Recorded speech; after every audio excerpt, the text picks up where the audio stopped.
Hello my dear friend, welcome back to my channel. ഞാൻ Niyas E. അപ്പോൾ നമ്മുടെ കഴിഞ്ഞ ദിവസത്തെ വീഡിയോകൾ കണ്ടു കാണും.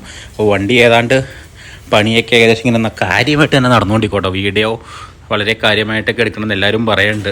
പക്ഷേ നമുക്ക് ഒത്തിരി നേരം ഇട്ട് വലിപ്പിക്കാൻ പറ്റത്തില്ലാത്ത സാഹചര്യം ആയതുകൊണ്ടാട്ടോ, വേറെ ഒന്നുമല്ല. ഇപ്പോൾ ഇവിടെ വർക്ക്ഷോപ്പിലൊക്കെ എപ്പോഴും വന്നിരിക്കാൻ പറ്റില്ല. അപ്പോൾ ഓരോ പണി കഴിയുമ്പോഴാണ് നമുക്ക് ഇങ്ങോട്ട് എത്താൻ പറ്റത്തുള്ളൂ. അപ്പോൾ അതുകൊണ്ടുള്ള ഒരു ബുദ്ധിമുട്ടാണ്. എല്ലാവരും ഒന്ന് സഹകരിക്കണം. പിന്നെ ഒത്തിരി ലെങ്തി ആയിട്ടുള്ള വീഡിയോ നമുക്ക് ഇടാൻ കേട്ടോ. അപ്പോൾ ഇത് കണ്ടോ, നമ്മുടെ പവർ സ്റ്റിയറിങ്ങിൻ്റെ ബോക്സിലേക്ക് വന്നേക്കണ ആ ഒരു സംഭവമാണ്. ഇത് നേരത്തെ എൻ്റെ വണ്ടിയുടെ പോയിട്ട് ഫുൾ ഓയിൽ ലീക്ക് ആകുമായിരുന്നു, ഫ്ലൂഡ് പോകുമായിരുന്നു കേട്ടോ. പവർ സ്റ്റിയറിങ്ങിൻ്റെ ഓയിൽ ഞാൻ ഒരു 2 ദിവസം കൂടുമ്പോൾ 1 ലിറ്റർ വെച്ച് ഒഴിച്ചുകൊണ്ടിരിക്കണം. അങ്ങനെയായിരുന്നു. ഇതിൻ്റെ അറ്റത്തായിരുന്നു, പക്ഷെ അതിങ്ങനെ പോയി ഫുൾ ഓയിൽ ബ്ലോക്കായിരുന്നു പരിപാടി. അപ്പോൾ എന്തായാലും ചെയ്യണമെന്ന് പറഞ്ഞിട്ട് അപ്പോൾ പുതിയ ഫിറ്റിങ് സാധനമൊക്കെ ഉണ്ടാക്കാമെന്ന് അണ്ണം പറഞ്ഞിട്ടുണ്ട്. അപ്പോൾ ഇതിനകത്ത് ഇരുമ്പിൻ്റെ ഒരു പൈപ്പായിരുന്നു. അപ്പോൾ ആ പൈപ്പ് ആയതുകൊണ്ട് തന്നെ പെട്ടെന്ന് അത് പോകും. അപ്പോൾ അങ്ങനെ ഉള്ളത് കൊണ്ട് ഇത് ഇവിടെ വെച്ചിട്ട് കട്ട് ചെയ്ത് മാറ്റി വേറെ പീസ് വെച്ച് സെറ്റാക്കി ചെയ്യണം കേട്ടോ. അപ്പോൾ അതിന് വേണ്ടിയുള്ള പരിപാടിയിലാണ്. വണ്ടിയിൽ വളരെ കാര്യമായിട്ട് തന്നെ പണിയുണ്ട്. ഇതുണ്ടോ, ഹബ്ബ് നമ്മുടെ വലുതാക്കി കേട്ടോ. അതൊന്ന് കാണിച്ചായിരുന്നു, എന്നാലും ചുമ്മാ ഒന്ന് ടയറൊക്കെ അഴിച്ചിട്ടപ്പോഴേ ഒരു ഭംഗിക്ക് വേണ്ടിയിട്ട് കാണിച്ചു കേട്ടോ. ഫുള്ളായിട്ട് ഹബ്ബ് അഴിച്ച് മാറി, അതിൻ്റെ ഉള്ളിലത്തെ ലൈനറും സാധനമെല്ലാം മാറി. സൈഡ് പറിച്ചൊന്നുകൂടെ കാണിച്ചാലോ. എനിക്ക് എന്തൊരു പ്രത്യേക ഫീലല്ലോ. കാരണം ഇതൊക്കെ ഇട്ടിട്ട് വണ്ടി ഓടിച്ച് ഒന്ന് റോഡിൽ ഓടിക്കാണാൻ ഒരു കൊതി, ഓടിക്കാൻ ഒരു ആഗ്രഹം ഭയങ്കരമായിട്ട്. ഇത് മേളിൽ ആ സാധനമൊക്കെ ഉണ്ട് കേട്ടോ. അത് മറ്റേ നമ്മുടെ എവിടെ ചെന്ന് ഇടിക്കാണ്ടിരിക്കാൻ വേണ്ടി ചെയ്തതാണ്. ഇവിടുത്തെ സംഭവം മൊത്തം പൊളിഞ്ഞു പോയി.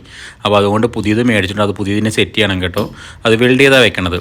അവിടെ അപ്പുറ സൈഡിൽ ഇല്ലാതെ അത് പറഞ്ഞു പോയി അവിടെ നിന്ന്. നമ്മുടെ അതായത് കട്ടറയിലൊക്കെ ചെന്ന് ചാടുകയൊക്കെ ചെയ്യുമ്പോൾ നമ്മുടെ ഹൗസിംഗ് ട്യൂബ് ഒന്ന് മേളിൽ ഇടിക്കാണ്ടിരിക്കാൻ വേണ്ടിയിട്ട് അതുകൊണ്ട് കട്ടയുണ്ട്. ഈ സാധനം അതിനകത്തേക്ക് വെച്ച് സ്ക്രൂ ചെയ്യുകയോ അല്ലെങ്കിൽ വെൽഡ് ചെയ്ത് വെക്കുകയാണ് ചെയ്യണം, സാധാരണ ചെയ്യണേ. അപ്പോൾ അങ്ങനെ ചെയ്യാൻ വേണ്ടിയിട്ടാണ്. ഇനിയിപ്പോൾ അതിൻ്റെ ഓസ് കാര്യങ്ങളൊക്കെ ശരിയാക്കാനുണ്ട്. നമ്മുടെ ജീപ്പിൻ്റെ ആ പവർ സ്റ്റിയറിങ്ങിൻ്റെ പൈപ്പാട്ടോ, നമ്മുടെ പമ്പിൽ നിന്ന് പവർ സ്റ്റിയറിങ്ങിൻ്റെ ബോക്സിലേക്ക് പോണ പൈപ്പാണ്. ഇതുണ്ടോ, ഇവിടെ ബോക്സിൽ തന്നെ പീസ് അല്ല, ഇത് പവർ സ്റ്റിയറിങ്ങിൻ്റെ ബോക്സിൽ, ഇത് പമ്പിലേക്ക് തന്നെ പോകും. അപ്പോൾ ഈ സംഭവം മേടിച്ച് കറക്റ്റ് കട്ട് ചെയ്ത് അളവിന് എടുത്താൽ ഇനി ഇതൊന്ന് പഞ്ച് ചെയ്യാനുണ്ട്. പഞ്ച് ചെയ്ത് 2 സൈഡും ടൈറ്റ് ആക്കി വെക്കണം. അപ്പോൾ അതിന് വേണ്ടി നമ്മുടെ വർക്ക്ഷോപ്പിൽ അതില്ല. അപ്പോൾ അതുകൊണ്ട് തൊട്ടടുത്ത് തന്നെ ഉണ്ട്. അപ്പോൾ ഞാൻ അവിടെ ജസ്റ്റ് വന്നാട്ടെ, ഇനി ഇത് കൊടുത്ത് ഇനി പഞ്ച് ചെയ്യിപ്പിക്കണം. പഞ്ച് ചെയ്യിപ്പിച്ചോണം വണ്ടിയിൽ കൊണ്ടുപോയി ഫിറ്റ് ചെയ്യാൻ വേണ്ടി. ചുമ്മാ ഒന്ന് തല നീട്ടി നോക്കാൻ വേണ്ടി ചുമ്മാ ഒന്ന് വർക്ക്ഷോപ്പിലേക്ക് വന്നത്. അപ്പോഴേക്കും അടുത്ത പണി കിട്ടിയിട്ടും ഇനി അതായിട്ടൊന്ന് പോകണം, പോയി ചെയ്ത് നോക്കട്ടെ കേട്ടോ. എന്തായാലും ഇതൊരു പ്രത്യേക പരിപാടി കേട്ടോ. കാരണം അവരിങ്ങനെ കുറേ അളവൊക്കെ വെച്ച് നോക്കി എന്നിട്ട് ആ മെഷീൻ്റെ അകത്തേക്ക് ഇങ്ങനെ ടൈറ്റ് ചെയ്യുക. നമുക്ക് എവിടെയാണോ പഞ്ച് ചെയ്യേണ്ടത് ആ പീസ് അവിടെ അതിൻ്റെ ഉള്ളിലൊരു ഹോളുണ്ട്. അങ്ങോട്ട് അടുത്ത് നിൽക്കാൻ പറ്റില്ലാത്തതുകൊണ്ടാണ് ഇത്ര ലോങ്ങിൽ നിൽക്കണം, ഒന്നും തോന്നരുത്. അപ്പോൾ അതെ, അതിൻ്റെ അകത്തേക്ക് വെച്ചു. അതിൻ്റെ അകത്ത് വെച്ച് നല്ല ടൈറ്റ് ചെയ്യാണ്ട് മെഷീൻ ഓൺ ആക്കുമ്പോൾ എനിക്ക് തോന്നുന്നു ഇത് റൊട്ടേറ്റ് ചെയ്തിട്ട് അതിൻ്റെ ഉള്ളിൽ നിന്നൊരു സാധനം പൊങ്ങി വരുന്നുണ്ട്. നോക്കിക്കോട്ടോ, കറക്റ്റ് ആ ഒരു എവിടം വരെയാണോ നമുക്ക് പഞ്ചിങ് വേണ്ടത് അത് കറക്റ്റ് അങ്ങനെ വെച്ച് 4 സൈഡിൽ നിന്നല്ല 4 ചുറ്റിനും വന്നിട്ട് ഇങ്ങനെ ടൈറ്റ് ആയിക്കുക സംഭവം, അതിൻ്റെ ഉള്ളിലത്തെ ആ ഒരു പല്ലുകൾ. എന്നിട്ട് ഇനി അത് മെഷീൻ ഓൺ ആക്കുമ്പോൾ അതിങ്ങനെ ടൈറ്റ് ചെയ്ത് അങ്ങ് പൊങ്ങും. അപ്പോഴേക്കും ഫുൾ പ്രഷറിൽ അതിൻ്റെ അകത്തുള്ള ജോയിൻറ്റുകളൊക്കെ ശരിയാവട്ടോ. ഇങ്ങനെയാണ് മെയിൻ ചെയ്യേണ്ടത്. പൊങ്ങി വന്നാണ്ടോ, കണ്ടോ ഹൈറ്റിലേക്ക് പൊങ്ങി വന്നിട്ട് തന്നപ്പോഴേക്കും പഞ്ചിങ് ഇത്രയുള്ള സംഭവം കണ്ടോ. അതിൻ്റെ അകത്ത് ഡിസൈൻ പോലെ വന്നേക്കണോ. അപ്പോൾ നല്ല സ്ട്രോങ് ആയി സംഭവം, ലീക്കേജും ഉണ്ടാവില്ല കേട്ടോ. ഇത് വെങ്ങല്ലൂർ കോലാനി റൂട്ടിലാട്ടോ ഇത്. അതായത് വെങ്ങല്ലൂർ ജംഗ്ഷനിൽ നിന്ന് കോലാനി പോകുന്ന റോഡായി കാണുന്നത്. ഇവിടുന്ന് വെങ്ങല്ലൂരിൽ നിന്ന് വരുന്നത്. അപ്പോൾ കറക്റ്റ് ഈ 2 ഡിവൈഡർ വെച്ചിട്ടുണ്ട്. അതിൻ്റെ സൈഡിലാണ് ഈ ഷോപ്പുള്ളത് കേട്ടോ. അപ്പോൾ ഇവിടെയാണ് ഉള്ള പമ്പ് ഐറ്റംസ് എല്ലാ സാധനം എല്ലാവരും വേണമെന്ന് ചെയ്യുന്ന സ്ഥലമാണത്. പമ്പിൻ്റെ വയറിങ്, അതിൻ്റെ ഓസ കാര്യങ്ങളെല്ലാം സെറ്റ് ചെയ്ത് ഫുൾ റെഡിയാക്കണം. അതായത് JCB മുതലായ എല്ലാ വണ്ടികളുടെയും സാധനം സെറ്റ് ചെയ്യണ സ്ഥലം കേട്ടോ. നോക്കട്ടല്ലേ, ഇനി വർക്ക്ഷോപ്പിലേക്ക് പോവാം. കഴിഞ്ഞ ദിവസത്തെ വീഡിയോ കണ്ടപ്പോഴേ ആൾക്കാർ പറഞ്ഞു ഈ ടയറായിരുന്നല്ലോ വണ്ടിയിൽ ആദ്യം കാണിച്ചപ്പോൾ വീഡിയോയിൽ ഉണ്ടായിരുന്നത്, പിന്നെ ഇവിടെ ഈ മറ്റേ ടയർ എന്താ കാരണം എന്നാന്നൊക്കെ ചോദിച്ചിട്ട്. അത് വേറെ ഒന്നുമല്ല, നമ്മുടെ വണ്ടിയുടെ ഹൗസിംഗ് ഒക്കെ അഴിച്ചു പണിയാനുള്ളത് കൊണ്ട് നമ്മുടെ വണ്ടി പെയിൻറ്റിങ്ങിന് പോയ സമയത്ത് അവിടെ കിടന്ന ഒരു ജീപ്പിൻ്റെ ഫ്രണ്ടിലെ ഹൗസിംഗ് ട്യൂബ്, ഹൗസിംഗ് ഇല്ല 2 വീൽ ഡ്രൈവ് ആയിരുന്നു, അതാണ് എടുത്തിട്ട് പോയത് കേട്ടോ. അപ്പോൾ അതുകൊണ്ടാണ് അങ്ങനെ ടയർ രണ്ടും വേറെ ആയിരുന്നത്, വേറെ ഒന്നുമല്ല. ഇതിപ്പോൾ നമ്മുടെ ജോയിൻ്റെ കാര്യങ്ങളെല്ലാം ശരിയാക്കി സെറ്റാക്കി കൊണ്ടുവന്നിട്ട് അത് കയറ്റണം, ഇനി കയറ്റി ഫിറ്റ് ചെയ്ത് എല്ലാം റെഡിയാക്കി വേണ്ടി സ്റ്റാർട്ട് ചെയ്യണം. അങ്ങനെയുള്ള ഇനി അൽക്കുലത്ത് പരിപാടികളും മരാമത്ത് പരിപാടികളൊക്കെയാണ്. ഇതുണ്ടല്ലേ, അതിൻ്റെ അകത്തുനിന്ന് ജോയിൻ ചെയ്യാനുണ്ട്. അപ്പോൾ ചുമ്മാ അടച്ചു വെച്ചേക്കും കേട്ടോ, ജസ്റ്റ് ചുമ്മാ. വേറെ പിന്നെ എൻ്റെ അകത്ത് എന്നാ എക്സ്ട്രാ വർക്ക് വേറെ എന്നതാ ഉള്ളത് എന്നുള്ളൊരു ആകാംക്ഷ നിങ്ങൾക്ക് ഉണ്ടാകും. പക്ഷേ എക്സ്ട്രാ വർക്ക് നമുക്ക് ഇപ്പം കാണിക്കാൻ പറ്റത്തില്ലല്ലോ, അതുകൊണ്ടാട്ടോ കാണിക്കാത്ത. വേറെ ഒന്നുമല്ല, ഇറങ്ങുമ്പോൾ ഒരു സർപ്രൈസൊക്കെ ആക്കി എന്നുള്ള നിലയിൽ നമ്മുടെ ഒരു രീതി വെച്ചിട്ട് ചുമ്മാ പറഞ്ഞു എന്നുള്ളൂ. വലിയ ഓവർ വർക്കോ കാര്യങ്ങളോ ഒന്നുമില്ല, സിമ്പിളാണ്. ഇപ്പോൾ ഉള്ള വണ്ടി പോലെ തന്നെ പെയിൻ്റൊക്കെ സെറ്റാക്കി ഇറക്കണു എന്ന് മാത്രമേ ഉള്ളൂ. മൊത്തം അലമ്പായിരുന്നു, എല്ലാം ഒന്ന് റെഡിയാക്കണം.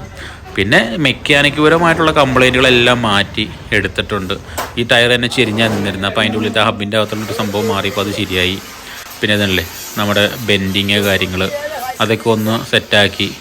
പിന്നെ ഇത് കണ്ടോ, നമ്മുടെ സൈഡിലേക്ക് പെറച്ചാക്കിയ സമയത്ത് മാറ്റം വന്ന ആ കാണുന്നതാണ് നമ്മുടെ പ്ലേറ്റിൻ്റെ ബെഡ്, അത് ഇപ്പുറ സൈഡിലേക്ക് മാറി കേട്ടോ. ഇത്രയും ഡിഫറൻസിലാണ് നമ്മുടെ പ്ലേറ്റ് മാറിയിരിക്കുന്നത്. നേരത്തെ അകത്തായിരുന്നു, ഇപ്പോൾ പുറത്തേക്കായി. അപ്പോൾ പഴയതവിടെ വെച്ചേക്കണത് അത് നൈസായിട്ട് തട്ടിമുട്ടി കളയും. ഇന്നലെ ഒരു ഭംഗിക്ക് വേണ്ടി കാണിച്ചു എന്നുള്ളൂ. അപ്പോൾ അതാണ് അതിൻ്റെ അകത്തുള്ള വ്യത്യാസം. നമ്മുടെ ഇത് വാക്കിലത്തെ ഇത് അഴിച്ച് അതിൻ്റെ സിലിണ്ടർ പോയായിരുന്നു കേട്ടോ. സിലിണ്ടർ എന്നിട്ട് പുതിയത് തന്നെ മേടിച്ച് വെച്ചു. അത് ബ്രേക്ക് ശരിയല്ലായിരുന്നു. നമ്മുടെ വണ്ടിയുടെ ഇപ്പോൾ ഞാൻ പറഞ്ഞ വണ്ടി വാഷിങ്ങിന് പോയ സമയത്ത് ടയർ കറക്കിയപ്പോൾ ടയർ കറങ്ങുന്നില്ലായിരുന്നു, കടിച്ച് നിൽക്കുമായിരുന്നു. അത് ഇവിടെ വെച്ച് അയച്ചപ്പോഴേക്കും ഉണർന്ന് 4 ടയർ സ്റ്റക്കായിരുന്നു എന്നാണ് എണ്ണം പറഞ്ഞു കേട്ടോ. അപ്പോൾ ഇനി അതൊന്ന് ശരിയാക്കണം. അതിൻ്റെ ബക്കറ്റ് ഇപ്പുറത്തെ സൈഡിലത്തെ അപ്പുറത്തെ സൈഡിലത്തെ സിലിണ്ടർ രണ്ടും മാറി കേട്ടോ. കാരണം അത് ടൈറ്റായിട്ട് ഇരിക്കുമായിരുന്നു എന്ന് പറഞ്ഞു. ഇടയ്ക്ക് നമ്മുടെ വണ്ടിക്ക് ഈ വെള്ളത്തിൽ കൂടെയൊക്കെ പോകുന്ന പരിപാടി ഇച്ചിരി കൂടുതലായതുകൊണ്ട് തന്നെ അത് സ്റ്റക്കായി പോകാനുള്ള ചാൻസ് കൂടുതലാണെന്നാണ് അണ്ണൻ പറഞ്ഞത്. അതുകൊണ്ടാണ് പറ്റിപ്പോയത്. എല്ലാവരും ഒരു കുഴപ്പമില്ലായിരുന്നു. പിന്നെ വണ്ടി എന്നാലും ഇൻഷാല്ലാ ഈ മാസം ലാസ്റ്റ് അല്ലെങ്കിൽ അടുത്ത മാസം ആദ്യമൊക്കെ ആകുമ്പോൾ ഇറക്കണം എന്നാണ് ഉദ്ദേശിച്ചുകൊണ്ടിരിക്കുന്നത്. നടപടി ആകുമോ എന്നറിയത്തില്ല. എന്നോട് ഒത്തിരി പേര് ചോദിച്ചുകൊണ്ടായി എപ്പോഴാണ് വണ്ടി ഇറക്കണേ എങ്ങനെയാണെന്നൊക്കെ ചോദിച്ചിരുന്നു കേട്ടോ. അപ്പോൾ അതുകൊണ്ടാണ് ചെറിയൊരു ഡിലേ വരുമെന്ന് പറഞ്ഞത്.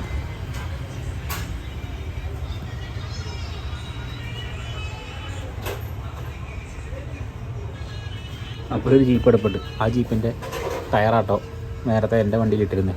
അപ്പോൾ എല്ലാവരും പറഞ്ഞു രണ്ടിലും 2 സൈസ് ടയറാണല്ലോ. അപ്പോൾ ഈ വണ്ടി പെയിൻറ്റിങ്ങിന് പോകുന്ന നേരത്തെ ഇതിൻ്റെ ഹൗസിങ് കഴിച്ച് ഇതൊക്കെ മൊത്തം സെറ്റ് ചെയ്യുന്ന ടൈമിൽ അത് വണ്ടി പെയിൻ്റ് അടിക്കാൻ പറ്റുന്ന അണ്ടർ ബോഡി മൊത്തം പെയിൻ്റ് അടിച്ച് അടിയിലത്തെ പെയിൻറ്റിങ് എല്ലാം കഴിഞ്ഞതാണ്. എല്ലാം അഴിച്ച് വെച്ചിട്ട് പെയിൻറ്റിങ്ങിന് പോയത്. അപ്പോൾ ആ പോയ സമയത്ത് നമ്മുടെ വണ്ടിയിൽ ഈ ഹൗസിങ് കഴിച്ച് പണിയുന്നതുകൊണ്ട് തന്നെ ആ വണ്ടിയുടെ ഹൗസിങ് സാധനം കൂടിയില്ലാത്തേക്ക് വെച്ചേക്കുമായിരുന്നു. അപ്പോൾ ടയറോടുകൂടി ഇങ്ങനെ എടുത്ത് വെക്കുക ചെയ്തത്. അതുകൊണ്ടാണ് പഴയ ടയറും പുതിയ ടയറും തമ്മിൽ വ്യത്യാസം വന്നത്. കുറേ പേരെന്നെ ചോദിച്ചായിരുന്നു കേട്ടോ, മറ്റേതിൽ പഴയ ടയറായാലോ അത് കഴിഞ്ഞിട്ട് പിന്നെ വേറെ ടയറായാലോ അതിന് 2 വണ്ടിയാണോ എന്നൊക്കെ എന്നോട് ചോദിച്ചു കേട്ടോ. പിന്നെ നമ്മുടെ വണ്ടിയുടെ എയർ ഫിൽറ്റർ ഞാൻ മാറിയിട്ട് പേപ്പർ ഫിൽറ്റർ ഒരു സെക്കൻഡ് കിട്ടിയപ്പോൾ അതൊന്ന് മേടിച്ചു. എന്നിട്ട് അത് എടുത്തു വെച്ചു. ഇതിൻ്റെ ഉള്ളിൽ പേപ്പർ ഫിൽറ്ററാണ് വരുന്നത്. നമ്മുടെ വണ്ടിയുടെ അല്ല, അത് മാറ്റി എന്നിട്ട് അത് ഗേറ്റ് ഫിറ്റ് ചെയ്തപ്പോൾ പെട്ടെന്ന് കണ്ടൊരു ടർബോയുടെയൊക്കെ ഒരു ഫീൽ വരും കേട്ടോ. അത് ഈ ടർബോയുടെ അല്ല, ഈ ടർബോയുടെ ഫിൽറ്റർ വന്നേക്കണം എൻ്റെ കേട്ടോ. അപ്പോൾ ഏതാണ്ട് എല്ലാ സാധനം കയറ്റി ചെയ്ത് ബാറ്ററി പെട്ടിയൊക്കെ കയറ്റി സെറ്റ് ചെയ്തു. ഇനി ബാറ്ററി കയറ്റുക, സ്റ്റാർട്ട് ചെയ്യുക, അങ്ങനെയുള്ള ലക്ഷ്യങ്ങളൊക്കെയാണ് ഇനി അപ്പോൾ എന്തായാലും വേണ്ടില്ല. വണ്ടി ഇനി സ്റ്റാർട്ട് ചെയ്തൊരു ഗുമ്മോടുകൂടി ഇറക്കി നേരെ പെയിൻറ്റിങ്ങിന് പോകണം. അതാണ് ഇനി നമ്മുടെ അടുത്ത ലക്ഷ്യം. എന്തായാലും ഇത് വെച്ചപ്പോൾ തന്നെ വണ്ടി ഒന്ന് സ്റ്റാർട്ട് ചെയ്തപ്പോൾ തന്നെ സൗണ്ടിലൊക്കെ ഒരു ഇച്ചിരി സ്മൂത്തായിട്ടോ, എന്താ പറഞ്ഞാൽ ഒരു വളരെ സ്മൂത്തായി ഈ സാധനം വെച്ചപ്പോൾ. ഇത്രയും സ്മൂത്താവുന്ന ഒട്ടും പ്രതീക്ഷിച്ചില്ലായിരുന്നു കേട്ടോ. പിന്നെ അപ്പോൾ അതേ വണ്ടി ഇനി സ്റ്റാർട്ട് ചെയ്യാൻ വേണ്ടിയിട്ടുള്ള സാധനങ്ങളെല്ലാം അഴിച്ചു മാറ്റിക്കൊണ്ടിരിക്കും. നമ്മുടെ പഴയ ഓസ് കിടന്നിരുന്ന അതെടുത്ത് മാറ്റി എന്നിട്ട് പുതിയ ഓസ് ബാറ്ററിയിലേക്ക് കണക്ഷൻ ഡയറക്റ്റ് കൊടുത്തില്ല കേട്ടോ. അതായത് എഞ്ചിനേക്ക് ഓയിൽ ഡീസൽ വന്നത് വേറൊരു ടാങ്ക് വെച്ചിട്ട് അതിൻ്റെ അകത്തേക്കാണ് കൊടുത്തിരിക്കുന്നത്. ഡയറക്റ്റ് നമ്മൾ കൊടുത്തില്ല.